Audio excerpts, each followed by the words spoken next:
avec les permissions de Akadosh Baruch Hu, que Akadosh Baruch Hu vous protège à vous tous, Be'ez Hashem, il y a quelque chose de magnifique que je voudrais vous dire, c'est la darga de la Emouna. Il faut savoir que la Emouna, c'est pas quelque chose qui est facile. La Emouna au Akadosh Baruch Hu, c'est quelque chose qui est pas facile. Vous savez, avant que Hachem il a libéré les Juifs de l'Égypte pour leur donner la Torah, tout d'abord, il fallait qu'ils passent cette expérience de savoir qui est Hachem. Parce que pendant 400 ans, ils étaient esclaves en Égypte. 400 ans d'esclavage. 400 ans d'esclavage. 400 ans que les Juifs, les pauvres, ils n'avaient même pas le temps de se gratter la tête. Ils n'avaient même pas le temps de s'occuper de... Ils n'avaient pas de famille, ils dormaient dans les rues. Dans maintenant, pendant 1 an, Akadosh Baruch Hu, il leur a montré sa force. Lorsqu'il a donné les 10 plaies aux Égyptiens. Jusqu'à qu'ils ont compris qui est Hachem. Ils ont compris qui est Hachem. Ils ont compris qui est Akadosh Baruch Hu. C'est tout. Et là, ils étaient prêts à faire pour Hachem n'importe quoi. Ils ont même fait le sacrifice de Pessah. Vous savez, qu'est-ce que c'est écrit dans la Torah? C'est écrit Ve'asu et Pessah. Faites le Pessah. Et c'est écrit Va'ya'asu. Ils ont fait le Pessah. Pourquoi il ne s'est pas écrit ils ont fêté la fête de Pessah? Pourquoi ils ont dit Va'ya'asu? Ils ont fait. Comme j'ai fait un bon repas. J'ai fait une bonne cuisine. Le langage, c'est écrit Va'ya'asu et Pessah. Ils ont fait Pessah. La Torah aurait dû dire ils ont fêté la fête de Pessah. Pourquoi la Torah dit ils ont fait Pessah? La Torah devait dire ils ont fêté Va'ya'asu et Pessah.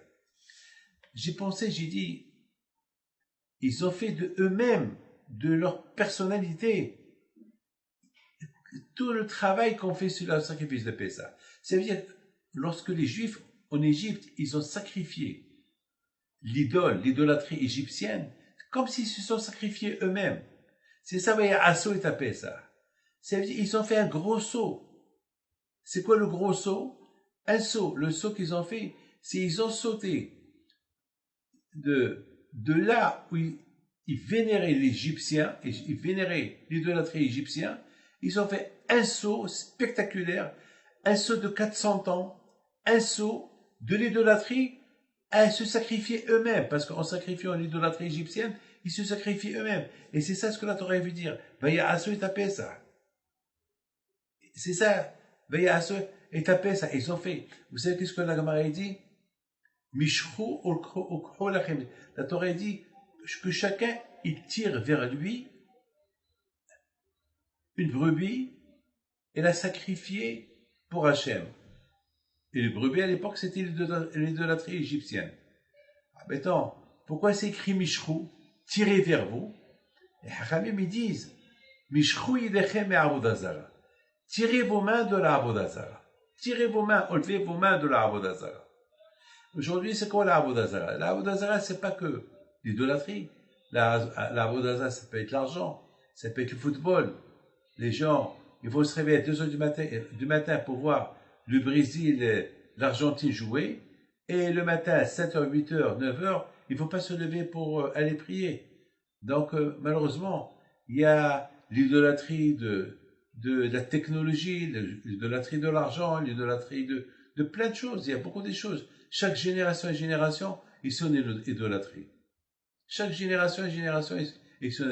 Et à l'époque, l'idolâtrie égyptienne, c'était la vraie idolâtrie. Les gens, ils vénéraient les moutons, les brebis, les animaux.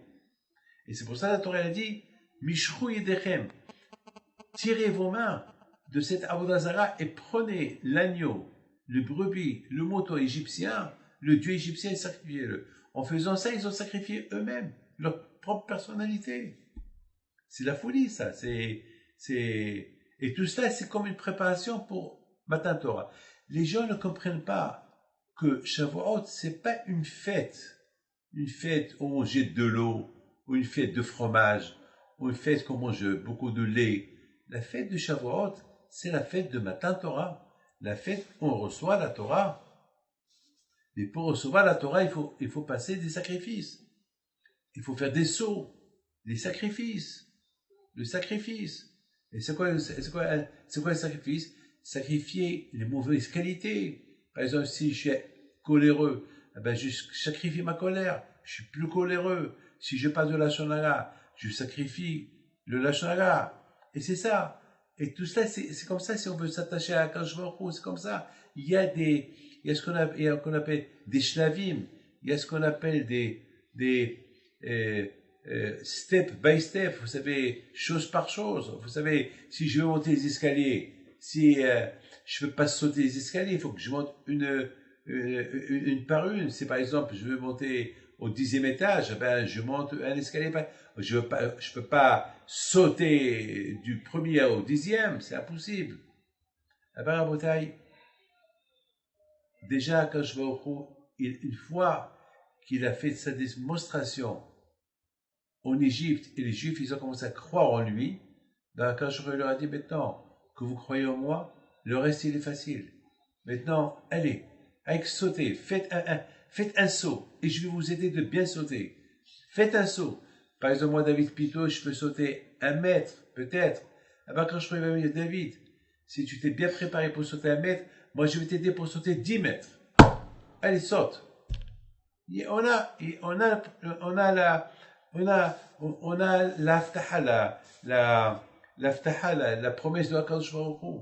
Habal Etaim Sa'ino, celui qui veut faire teshuva, Hachem il aide. Celui qui veut faire quelque chose de bien, Min Hashamayim, on l'aide. Et c'est la raison pourquoi, mes amis, Akadosh Baruch Hu nous a donné cette fête de Pesach, cette fête de Emouna, pour lorsqu'on reçoit la Torah, on aura déjà connu qui est Hachem, on aurait déjà connu qu'il y a les tzadikim, il y a Moshe Rabbeinu, on a vu la force d'Hachem, on a vu que l'idolâtrie égyptienne, c'est du bidon, l'or, l'argent, les animaux, tout ça, c'est Wello, c'est rien du tout, il n'y a que Akadosh Baruch Hu. Et tout ça, Akadosh Baruch Hu, il nous a entraînés avant de quitter l'Égypte, comme ça, lorsqu'on quitte l'Égypte, eh ben maintenant, on n'a qu'à faire comme Hachem. Hachem, il a sauté. Fais ça. Alors, je lui dis, si moi j'ai sauté, allez, c'est comme par exemple, moi je vais sauter un puits, alors, et j'ai mon fils, que je lui dis, il faut que tu sautes avec moi. Mon fils, il me dit, papa, je peux pas sauter avec toi. Je dis, écoute, tiens, prends mes mains, moi je saute et on va sauter ensemble. T'inquiète pas, je vais t'aider à... Alors, moi je saute et je prends mes mains avec moi, même si mon fils, il tombe, mais il tombe pas parce qu'il est dans mes mains. C'est ce que je ferai de Israël. Je sais que ça va être dur pour vous de réparer toutes les mauvaises qualités en 48 jours, mais je vais vous aider. J'ai fait Pessah, j'ai sauté les maisons juifs, j'ai épargné les premiers juifs et j'ai pas épargné les égyptiens. Alors maintenant, à vous maintenant de sauter, faire un saut comme moi pour sauter les mauvaises qualités. Mais c'est dur, je vous aide. En faisant ça, on va réussir. Et c'est ça, mes amis. Be'ezat Hashem, si on réussit à faire tout ça, on a gagné dans la vie. Be'ezat Hashem. Et que le zikrout des tzadikim, Rabbi Me'anes, Rabbi Shimon Bar Yochai, Be'ezat Hashem, ils sont avec nous, Be'ezat Hashem. Amen.